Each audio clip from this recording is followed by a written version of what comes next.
Segundo día del Mobile World Congress en Barcelona, estamos iniciando la cobertura del segundo día y nuestro primer tema será el de la transformación de los sistemas BSS y la virtualización.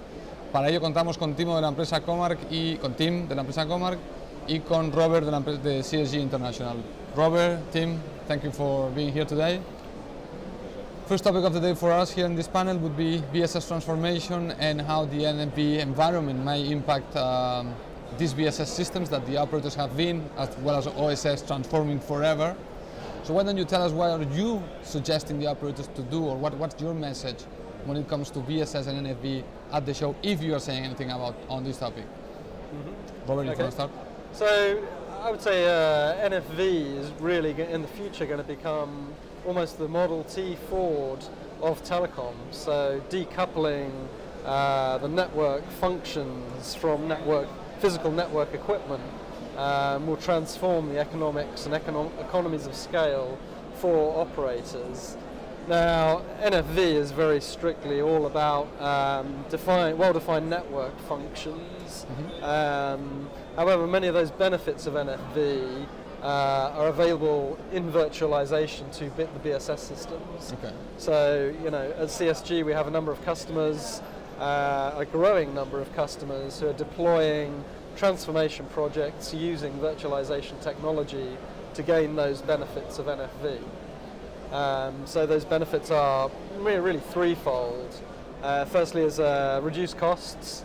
So if you look at BSS, you don't have to buy purpose-built hardware for BSS platforms. You can use a generic layer. The second one is around time to market. So being able to spin up new services in software only with no dependency on having hardware available improves your time to market. And then lastly is around flexibility. So, you know, being able to scale up and scale down gives a business a lot more flexibility to handle spikes in demand for certain services, and also avoids costly over-provisioning. So, you know, you're not spending excess money on essentially platforms you're not going to use. Okay. Tim, I don't know if you want to add something to Robert's comments? Yeah, we are seeing, let's say, similarities, as my colleague said, and we had also we are observing the growing number of requests to the billing, to the, let's say, real-time and online billing, especially when we are separating the hardware from the software, and we are seeing that the growing number of the different systems that can deliver the network function, the steering function like policy control and so on, they will demand also more from the more agility, from the billing business support solutions. In terms of that, currently we know what kind of network elements we should address, what kind of network elements give us the information back and which one we have to steer. If we are shifting to the software, it will be much more, and plenty probably, there's maybe some kind of cloud of the systems that can generate and realize the network function. So from that perspective, we are seeing the growth of that.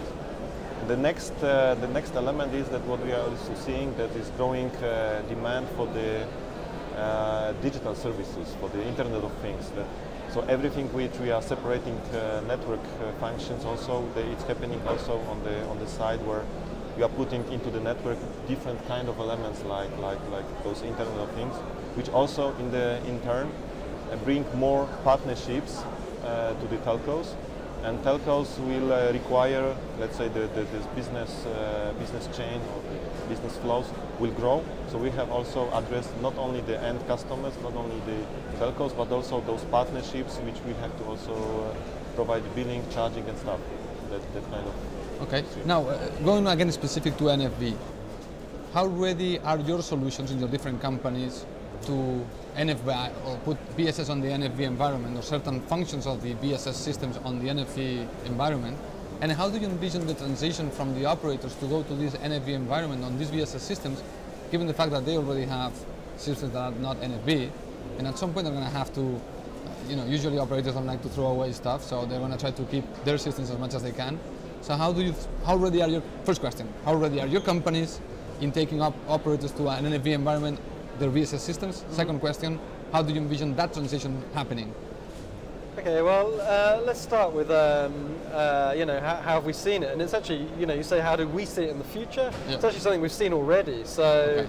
You know, as CSG, but your solutions at CSG are ready? Yeah, no, I mean, we've already seen at CSG's deployments within our BSS portfolio, in fact across the entire portfolio.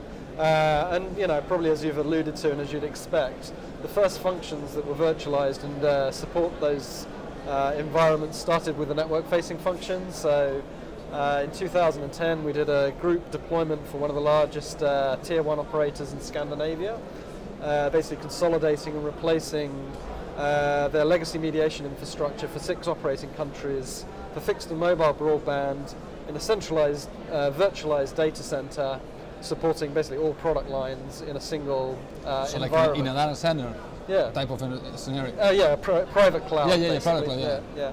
So, and you know, the curious thing about that is now when we go to this customer and try and find out what hardware platforms we're running, even our internal... Doesn't know. They don't know. Yeah, the internal customers, or our customers, do not know what hardware they're actually running on, because it's just a hardware resource. Okay. Now, you know, I thought it would take a lot longer for some of the other BSS functions to be virtualized.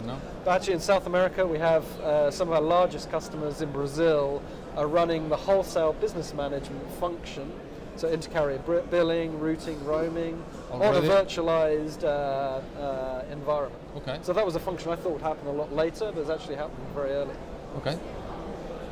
Yeah, we have, let's say, the same, very similar experience.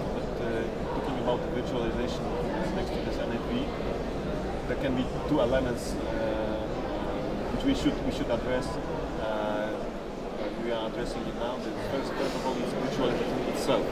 So separating the software out of the hardware. So we are not running over the physical servers, but over the virtualized environment. So this is the first one.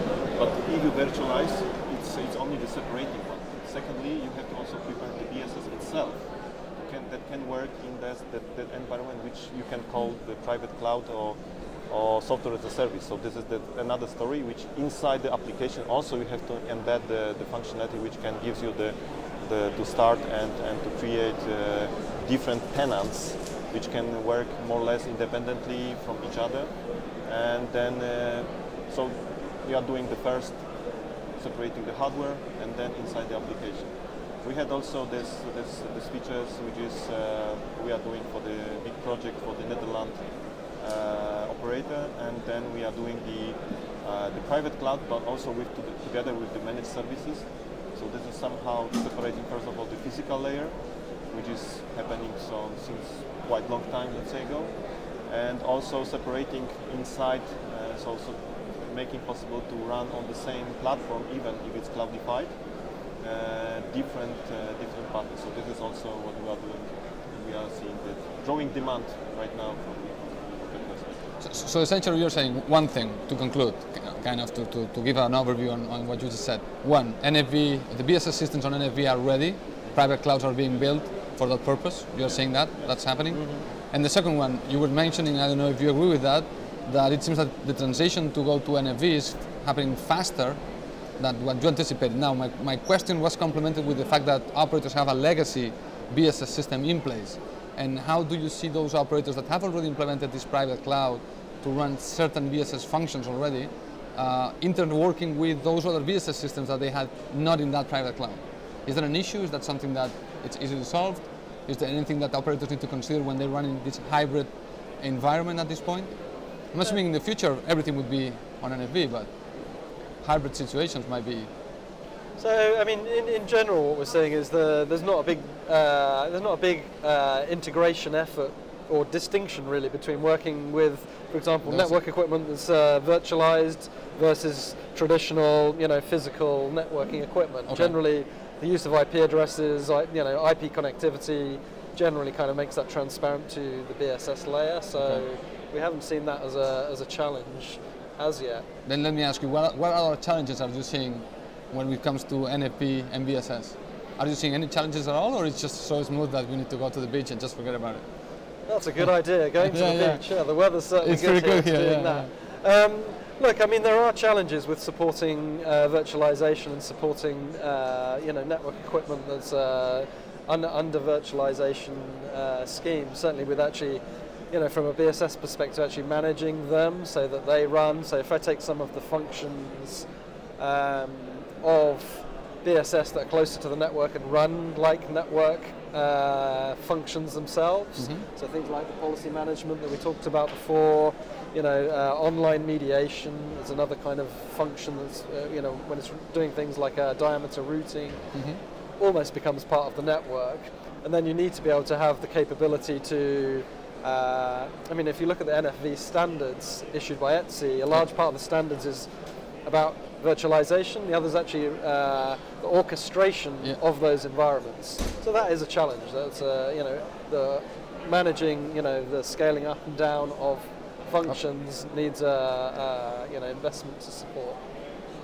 Tim? Yeah, we are seeing that those, let's say, core functions of the BSS system, like billing, like rating, mediation, that's something which is pretty, let's say, easy right now to integrate also because the standards are known, we know what to do and so on. And what we are seeing as a growing complex is the order management, order fulfillment. It's something which is bringing much more complexity in terms of if you virtualize this part of the solution, then you have to address many different systems which can work inside the telco or also outside the telco, because the partnerships which are coming up, bringing up right now very different systems. Like you can connect directly to the Facebook, to the social networks, whatever. You can connect to the application servers, which has to realize some elements. So that kind of systems we are seeing that this brings the, let's say, the integration panel and the level.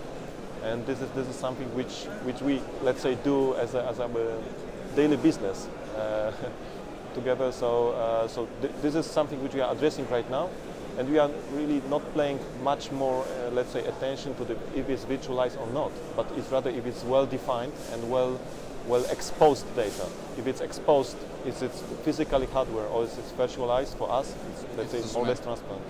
Okay, now final question is not related to NFV, although it could be. It's about the Internet of Things, which is another topic here at the show. And obviously when the operators are running a network where different devices of all sorts are connected to their networks, obviously from the BSS perspective, that's going to mean much more traffic and much more data to handle. I don't know if NFV is the solution for that type of environment where you're going to see this type of devices doing all sorts of things, not just phone calls and Facebooks and YouTubes.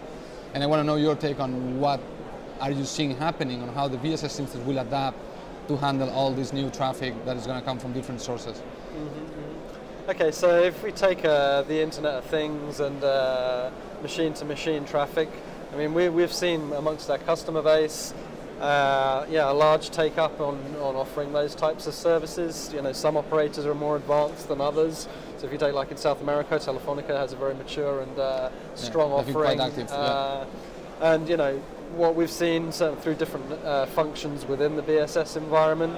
Certainly, you take like the the workhorses of the BSS area, which is things like mediation, where you're processing all of that data. We are seeing a growth, a rapid growth in the volumes that are coming up due to M2M traffic. Then if you look at, say, the GSMA forecasts, basically in the next 5 years, it is really going to grow exponentially, that growth. So, we are making investments in making our systems, more cost effectively support those growing volumes. One of the areas that we see is also to be able to support, or better support the management and orchestration of the systems that manage such volumes, to do so cost effectively.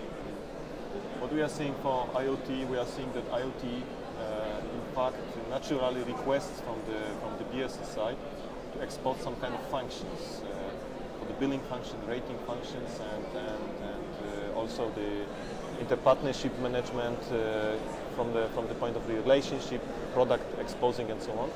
And we are seeing as a natural way to asking the system, for example, to create the billing, for example, billing for applications, which has been not, let's say, happening past years, and introducing the schemes which you have to, let's say, deliver in weeks or months from the BSS perspective. it doesn't work right now. So right now the request for the quick and fast, maybe simple pricing, but still it is requested to be deployed very fast. So from that perspective, virtualization of the BSS, in fact, also turns us to the way there. If the Internet of Things is coming up, if the new elements is coming on the market, I don't know, e-healthcare solutions or maybe some beacons which reach the matters and so on. If you go to the, let's say, for the smart city can give you the more request also for the charging for something between you as the provider, between the partners who put lights on the beacons over the city, between the city hall, which also involves those parties, between different players like, I don't know, shops, which they also talk to these beacons, which can have end-to-end also connection somehow and so on. So this element brings completely different words of the request for the billing schemas itself. That's why we have to make the possibility that our systems can expose the data, can expose the functions and the features of the BSS world to that kind of myriads of the different applications. So that brings us, let's say, the complexity of the integration, rather not the tariff plan, because tariff plan will be not so complex, let's say, but the complexity of how to manage all those relations will be bringing more. So you're basically talking about the kind of telco 2.0, B2C type interactions that you can create and basically being able to monetize them. Yeah. Excellent. Well, Tim, Robert, thank you so much. Have a good show. Thank you. And see you next time. Thank you very much. Thanks. Thank you.